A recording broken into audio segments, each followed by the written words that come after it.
of Kaffee-Party und bring eine Tüte Dynamit mit.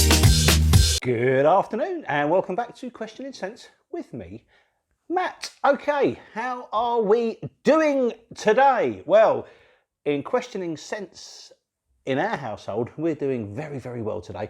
Beautiful sunshine. Obviously the hat is still on, so that means we are still in lockdown. So I don't know what's happening on that front. But today it's just such a gorgeous, glorious day. The family are all out in the garden, and today's going to be about drinking beer and listening to very loud punk rock. So I am a very happy chap. But I didn't realise I was going to get a chance to record a video today, but I'm going to do a quick one now to obviously keep everything rolling over. So I have a confession to make. I'm not actually wearing the perfume that I'm going to be reviewing today. I will spray a little bit on me for the purposes of the review. But on a day like this where it's hot and it's a kind of party mode, there's only one fragrance that I'm going to be wearing, and that's obviously Autoparese's Burger Musk, which is what I'm wearing at the moment. Of course. However, I am going to talk about a different one today because I think I talk about Burger Musk a fair, quite a lot. Probably too much, to be honest. So I'll give you, to stop you getting Autoparese fatigue, I will not be talking about Burger Musk. I will be today talking about Guerlain Homme. Now, in a recent video, I mentioned this, and this is my only fragrance from the house of Guerlain, and that will be changing very, very soon, trust me. And this is a relatively new one to me, so really impressed with this. And I'll be honest with you, I don't know why it's taken me so long to get this, because everything about this is a perfect fit for me. Now, I think when my sort of interest in fragrance came about, you know, as I've mentioned on many videos, I kind of wore a lot of polo green. And then I wore that kind of pretty much up until I found, I think, Amen from Thierry Mugler. I love that. And then I sort of bounced around with those. And then I kind of jumped straight into sort of like the niche end of things. So there's a lot of, you know, my knowledge on a lot of these sort of classics is non-existent because I never had any interest in them and never wore them. You know, they kind of just bypassed me. I bypassed them rather. So I'm kind of having a retrospective voyage of discovery with some of the classics. So, you know, and obviously, you know, I review perfume, Rich, you know, and me talk about perfume all the time. And I realised there's a gaping hole in my skill set and my knowledge. So I'm going to be exploring a lot more of these kind of fragrances as time goes by, because I think I've been missing out, to be honest. So in one of my Facebook groups, there's a guy there called Matthew who's long been championing this. Hi, Matthew. Hi, Matthew. Matthew. Hi, Matthew. He really, really rates it. He talks about it, and he basically kind of inspired me to take a punt on it. So I just want to say thanks a lot for that, Matthew. You've done me a right favour here because I really, really like this.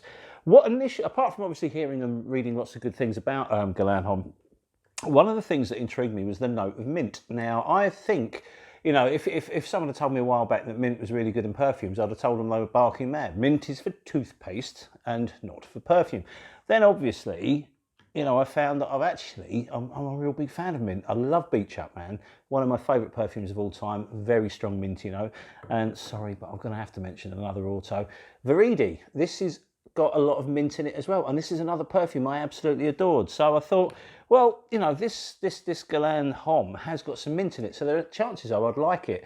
So I blind bought it. And I know I'm trying to stop doing all that sort of stuff, but I did blind buy this. And it's great. Now, I think, from my understanding, this actually came out in 2009, but was reformulated in 2016. So my bottle is a brand new bottle. It's not a vintage one at all. And I try not to get involved too much with vintage perfumes because I'm reviewing stuff that I want you to be able to get hold of and try quite easily without having to, you know, spend hours trawling eBay or, you know, searching in Facebook groups and stuff like that. So, you know, just for transparency, for clarity, and just for ease of everybody, I try and review the latest formulations of everything. So, you know, you can basically smell what I'm talking about quite easily. So the nose behind this is the wonderful Thierry Vasse, who's got like 200 perfumes under his belt. He's a very well known, very well established and very revered nose. So, you know, pedigree, quality is always good. Guerlain themselves have been around forever. I think they're probably the oldest of all the perfume houses out there. I think maybe LT Piver could possibly compete in terms of how long they've been around. But this is a genuine, like, very old company, not a Creed sketchy history kind of thing. These are, you know, Guerlain have been around forever. Obviously, we all know the term Guerlainade. So, you know, everybody knows them. Everybody except for me, it would appear. So, yeah, let's get going with this one. On the top, the top notes to me are what make this perfume. You have a sweet lime, You have peppermint and you have rum. Then you have in the middle some floral notes, and on the base you have patchouli, you have cedar, and you have vetiver. So apart from the sweet lime and the peppermint, these are all kind of very classic notes that are in this. And it smells very much like a classic perfume. I'm going to spray a little bit more here, where the Berger Musk isn't, for the purposes of this review. But I've worn this an awful lot since I've had it, so I do feel like I know it quite well. So good spray there. Presentation is lovely. It's perfectly functional. It's not the most exciting. There's some nice, design on the glass. The sprayer is amazing. It belts out. Look at this. It really, really does. It really, really does chuck out. And then you have a fairly functional cap. I think the packaging and styling has changed somewhat from the older ones to these ones. But this is all right. It's not going to set the world on fire. The presentation's fine. It comes in a box. Nothing to get too excited about. But I do get excited about this. It's absolutely glorious. When you first spray it, like I've just done, it's a bit chaotic, to be honest. Everything seems to leap out, and you can't think, well, where's it going? I don't get it. Then it settles down very, very quickly, and the sweet lime, the peppermint and the rum are there. It is a mojito, definitely a mojito.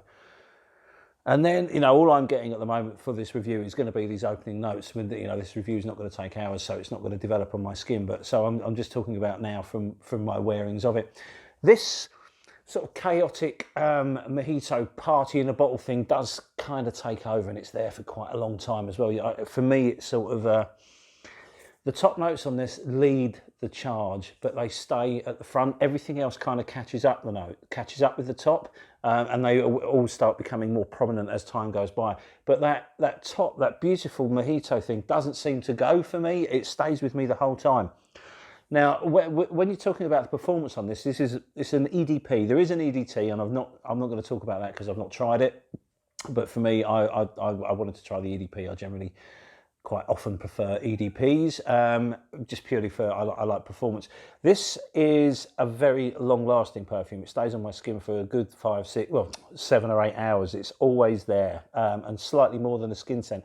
However, if I were to have any criticism, I would like this opening projection, which is good, with a fairly strong sillage. I'd like it to stay at that level for longer. It doesn't. To me, I get maybe an hour and a half to 2 hours of really good projection, and then it kind of dies off. And that's, to me, a little bit of a shame.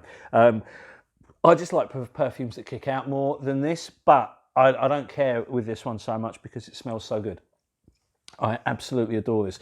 And, weather like this is perfect. I mean, the reason I didn't pick it today and I picked Berger Musk is because we're having a bit of a party in the garden. There's, music and beer and stuff, and, going to eat outside and stuff like that. And to me, nothing can beat Berger Musk for those sort of settings. However, if we were going to, for example, go to a pub or, go out for a meal or go around to see some friends for a party or something like that, this would be such a good shout. It really does seem to sing in the sun. It's beautiful, it's refreshing, it's crisp, very gentlemanly, actually. This is...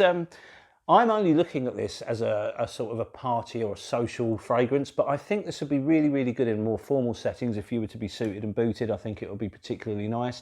Be a nice, fresh, crisp one. Maybe because it's got rum in it, it might not be great for the office, but if you were going out dressed up or something like that, it would be perfect for that. I personally would wear this for work, but then... I don't have a traditional sort of job, and I do wear some really crazy stuff for work. So people that do know me at work know that I could be wearing anything from a strong Oudi frag to, Thomas Kosmala's number 4, or, so I've worn all my Auto Parages to work on numerous occasions, even Teroni and Sturkers. I just, moderate my sprays accordingly. But yeah, you could certainly wear this to work if you were okay with the boozy note. Now, the rum is quite a crisp rum. It's not, you don't smell like a pirate, put it that way. This is a grown-up fragrance. I think it's more suited for someone that's a little bit more mature. I don't know if the younger thrusters out there that like your Sauvages and things like that, I'm not too sure whether it's going to be for them, because it has got a grown-up feel to it. It's a very, very refined fragrance. The blending is perfect. It's a beautiful wear. I can't say enough good things about it. I recommend you guys have a look. Anyway, listen, a bit of a bonus video today because I didn't realise I was going to be able to record one. So here it is. I hope the crazy family out there are making quite a racket. I hope too much of that noise hasn't transferred itself onto the video, because you know, you don't really want to hear screaming kids and people running around. Not that there's a lot of them, actually. We have a relatively small family, but they do seem to make quite a lot of noise.